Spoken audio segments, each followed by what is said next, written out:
বাচ্চাদের কয়েকটা স্পেলিংয়ের সমস্যা হয়, একটু মনে রাখার জন্য আমি বলে দিচ্ছি। দেখো, এই যে পসেসিভ স্পেলিংটা সবাই ভুল করে, বেশিরভাগ বাচ্চাই। কিভাবে মনে রাখবে?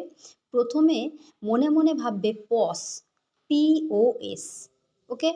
তারপরে ভাববে কি শেষ, SES। তারপর হচ্ছে সিভ, SIV। হয়ে গেল পসেসিভ।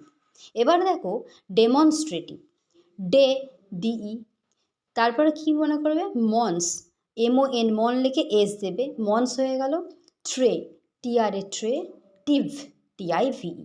এবারে যে 5টা সেন্টেন্স আছে সেইগুলো আমি একটু বলে দিই। দেখো, এবার অ্যাসার্টিভ কীভাবে মনে রাখবে? প্রথমে ভাববে অ্যাস, যে আমরা গাধা বলি অ্যাস, ডাবল এস, সেটা লিখবো।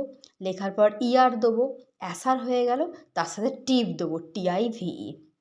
ইন্টারোগেটিভটা কীভাবে মনে রাখবো? প্রথমে দেবো IN, তারপরে লিখব টার, TER, রো, RO, গে, GA, টিভ, TIVE। এবার ইম্পারেটিভটা দেখো, IM লিখবে, ফর, PER, তার সাথে দিবে, হয়ে গেল টিভ, TIVE। অপটেটিভটা কীভাবে মনে রাখবে? OP, TA, টিভ, TIVE। এক্সক্লামেটরিটা দেখো, EX, ক্লা, CLA, ক্লা, মে, MA, টো, TO, RY।